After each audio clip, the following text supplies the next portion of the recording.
pagi menjelang siang, salam sejahtera untuk kita semuanya.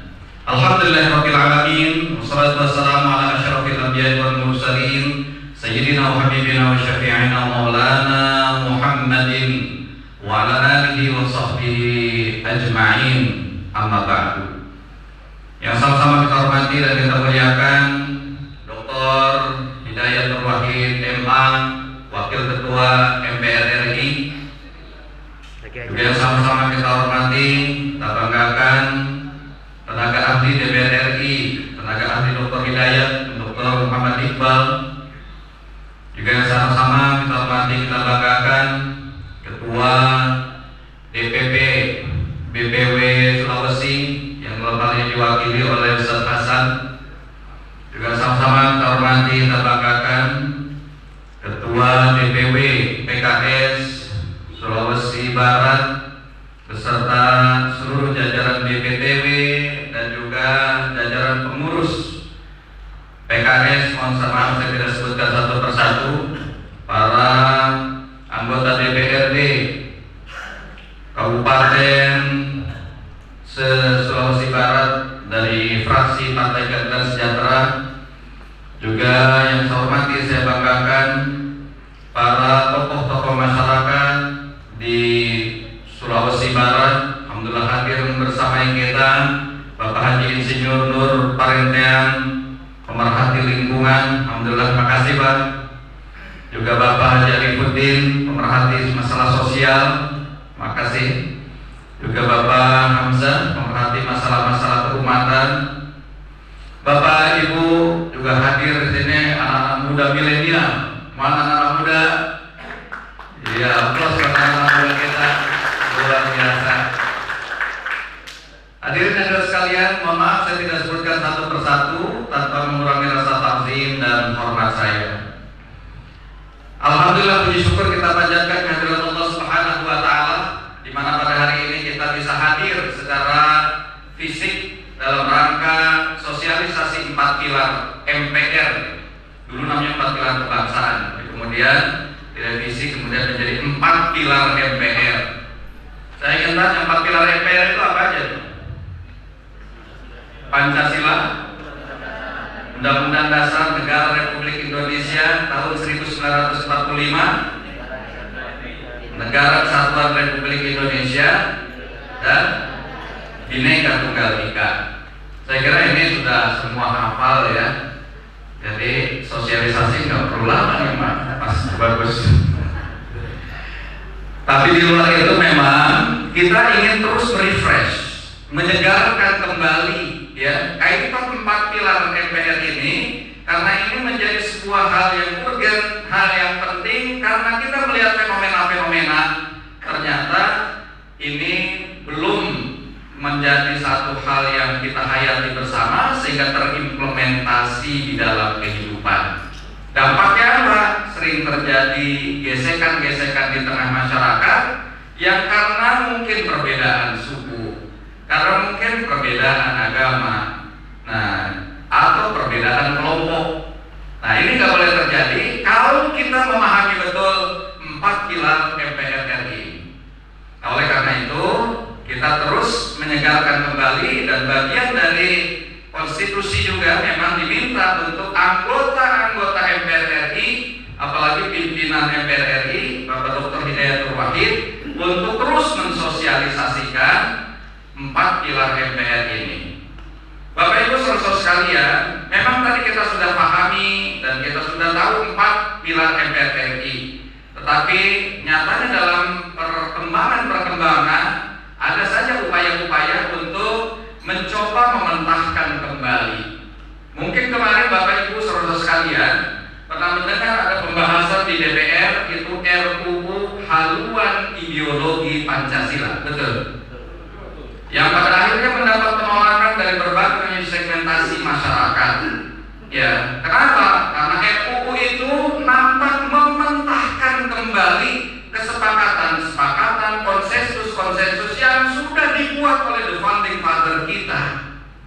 Ya, sedemikian rupa pembahasan yang sedemikian banyak melibatkan tokoh-tokoh dari Muhammad Yamin, muncul juga dari Insinyur Soekarno, muncul dari pembahasan-pembahasan yang akhirnya disepakati bahwa Pancasila yang menjadi konsensus adalah seperti yang sudah selama ini kita kenal, yaitu pertama ketuhanan yang Maha Esa, kedua kemanusiaan yang adil dan beradab, ketiga persatuan Indonesia, keempat kerakyatan yang dipimpin oleh hikmat kebijaksanaan dalam permusyawaratan perwakilan, dan kelima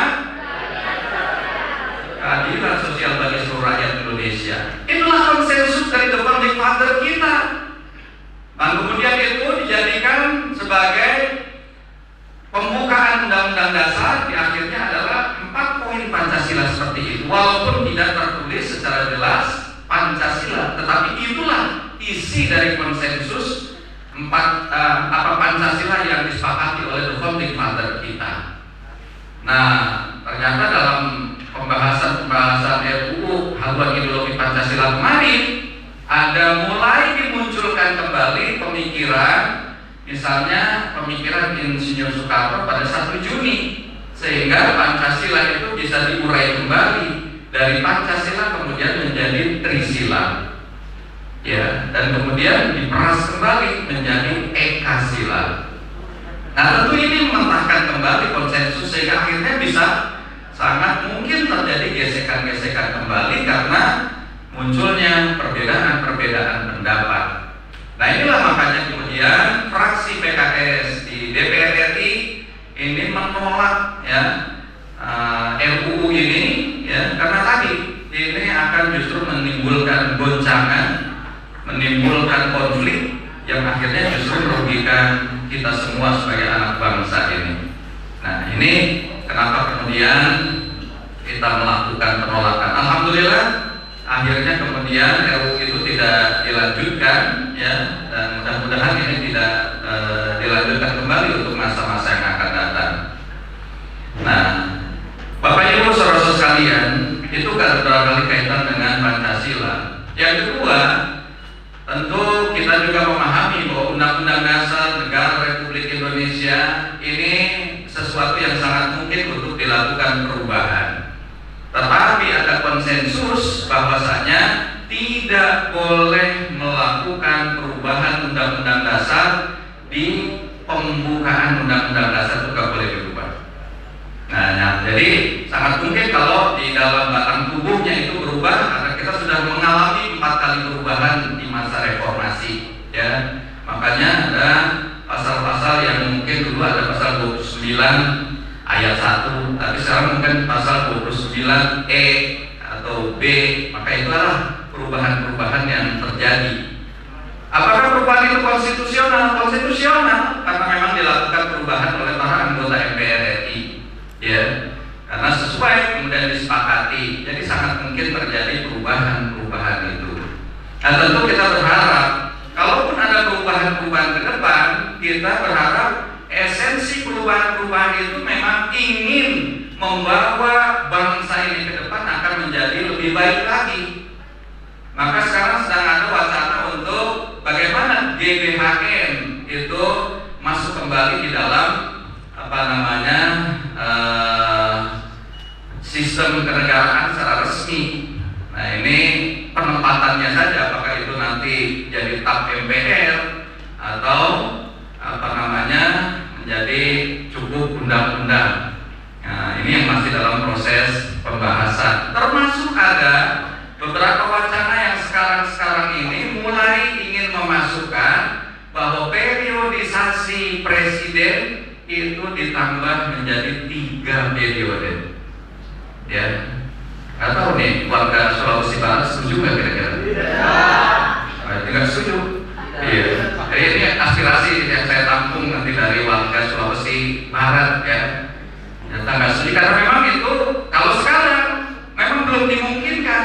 Tapi kalau nanti ada perubahan, ya, pada pembahasan di MPR dan kemudian bisa menjadi 3 periode, ya sangat mungkin akhirnya presiden bisa jadi 3 periode. Ya, kalau sekarang sangat dimungkinkan untuk 3 periode itu bukan presiden. Yang dimungkinkan secara undang-undang boleh 3 periode, tetapi itu kepala desa. Boleh kalau kepala desa 6 kali 3 periode pun boleh. Jadi 18 tahun menjabat jadi kepala desa, ya nggak apa-apa, itu mantap, ya. Jadi kalau ada di sekalian nanti yang masih muda-muda ini, ya calonnya jadi kepala desa. Jadi kalau umur misalnya berapa? 30 tahun atau 20 tahun dari kepala desa, 18 tahun, baru 38 tahun, 38 tahun masuk jadi anggota DPRD, 2 periode masuk jadi namanya eksekutif. Jadi jenjangnya insya Allah panjang. Jadi karir-karir itu jangan jadi karir PNS saja, ya. Coba berobsesi untuk jadi pemimpin, walaupun tadi di desa-desa yang kita di sekitar kita. Siap jadi pemimpin? Siap jadi kepala desa? Siap jadi anggota DPRD? Siap jadi anggota DPR RI? Siap jadi presiden? Siap semua, luar biasa. Inilah kehebatan Sulawesi Barat, ya. Jadi oleh karena itu ini harus kita tentu pahami dasar-dasar teknik 4 pilar MPR, ya. Kemudian yang berikutnya adalah terkait dengan Negara Kesatuan Republik Indonesia. Kita sangat bersyukur dengan pemikiran-pemikiran Menteri Luar Negeri Insinyur Haji Juanda, di mana kalau sebelumnya adalah wilayah negara Kesatuan Republik Indonesia ini hanya dari pulau-pulau kemudian diberi daerah zona ekonomi eksklusif, ya. Tetapi sejak kemudian Insinyur Juanda itu mencanangkan, nggak begitu di dalam mewacanakan karena Indonesia ini negara kepulauan, maka menghitung luas wilayah Indonesia itu harus dari titik-titik terluar, ya. Jadi kalau titik-titik terluar itu akhirnya, ya, laut di antara pulau-pulau itu sekarang milik Indonesia. Kalau dulu bisa jadi menjadi laut internasional, dan itu sangat membahayakan. Dan kemudian dengan perjanjian Juanda itu alhamdulillah wilayah kita justru menjadi lebih luas 3 kali lipatnya, karena tadi laut-lautnya ini pun masuk ke dalam negara Kesatuan Republik Indonesia. Nah, jadi kita harus jaga semua nih. Siap menjaganya? Siap. Nah, jangan sampai kemudian kita biarkan, ya, ini lepas dari negara Kesatuan Republik Indonesia. Nah, yang terakhir kaitan dengan Bhinneka Tunggal Ika. Saya kira sebuah keniscayaan bahwa kita ini diberikan oleh Allah Subhanahu wa Ta'ala, Tuhan yang Maha Kuasa, itu sesuatu yang given, pemberian Allah. Saya lahir sebagai dari suku Jawa, Bapak mungkin dari suku Bugis, ada juga dari Kalimantan, dari Dayak, dari Batak dan sebagainya. Nggak ada orang yang terlahir kemudian ingin, saya kalau bisa sukunya suku Jawa atau suku Minang saja. Nggak ada, ya, karena emang itulah kita terlahir dari ibu kita dan kemudian kita bawa sampai kemudian besarnya kita. Nah, oleh karena itu ini harus kita syukuri, ya. Bagaimana caranya? Ya dengan cara kita nikmati dan lakukan apa yang terbaik yang kita bisa lakukan hari ini. Oleh karena itu perbedaan suku jangan sampai kemudian sedemikian mencuat dan menjadi gesekan-gesekan di tengah kehidupan masyarakat. Ya, dan saya kira kita sudah diingatkan oleh Allah Subhanahu wa Ta'ala sebagai seorang muslim, kita diingatkan dalam firman Allah Subhanahu wa Ta'ala, ya ayyuhan nas inna khalaqnakum min dzakarin wa untha wa ja'alnakum syu'uban wa qabaila lita'arafu. Ya, inna akramakum 'indallahi atqakum. Wahai manusia, sesungguhnya aku telah ciptakan kalian bersuku-suku dan berbangsa-bangsa. Tujuannya apa? Kata Allah Subhanahu wa Ta'ala, tidak ada lain kecuali untuk lita'arafu, saling kenal satu sama lain. Jika dengan saling mengenal itu, insya Allah kita akan justru bisa saling membantu, saling mensupport, saling tolong-menolong di antara suku-suku bangsa ini.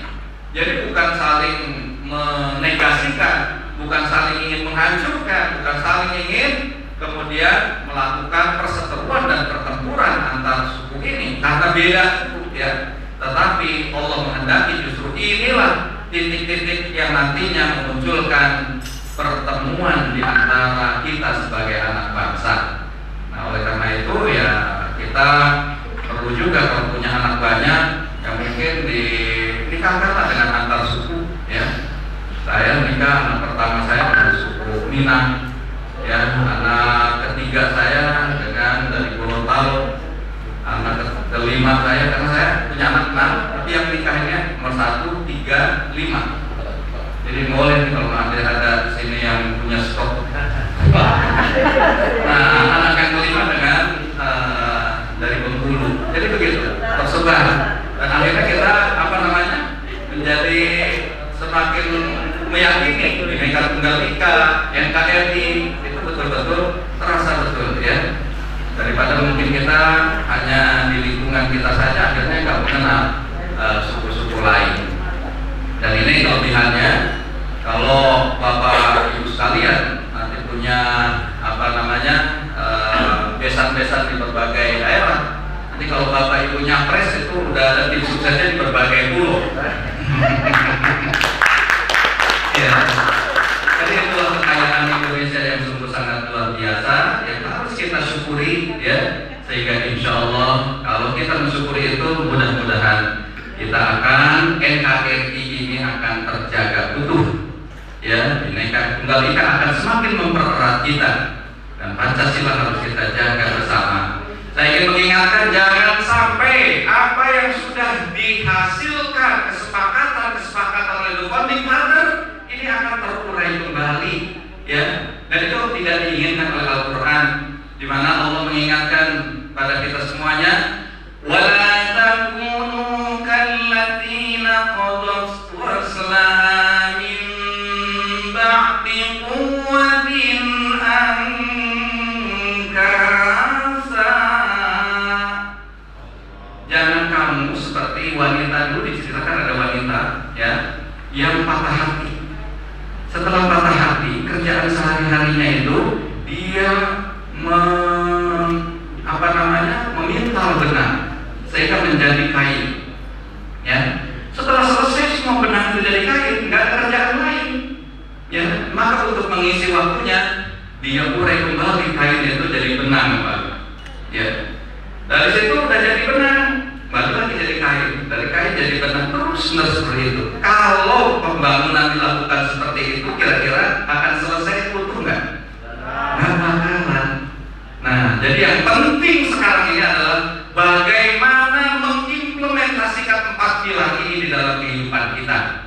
Dan PKS sudah menyepakati konsensus dasar ini, ya. Nggak ada masalah dengan Pancasila, nggak ada masalah dengan Undang-Undang Dasar Negara Republik Indonesia tahun 1945, nggak ada masalah dengan NKRI, nggak ada masalah dengan Bhinneka Tunggal Ika.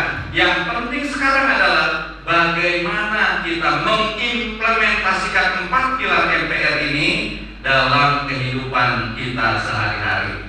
Siap kira-kira mengimplementasikan? Ya. Alhamdulillah, dengan kesiapan kita semuanya, anak bangsa Indonesia, mudah-mudahan kita optimis bahwa Indonesia ke depan akan menjadi lebih baik lagi.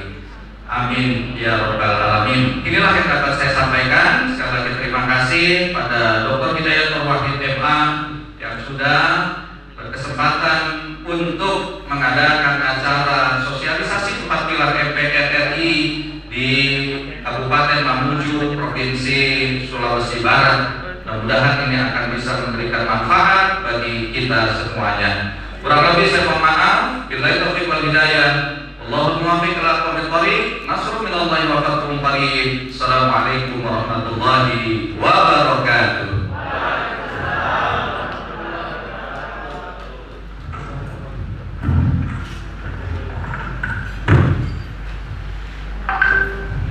Alhamdulillah,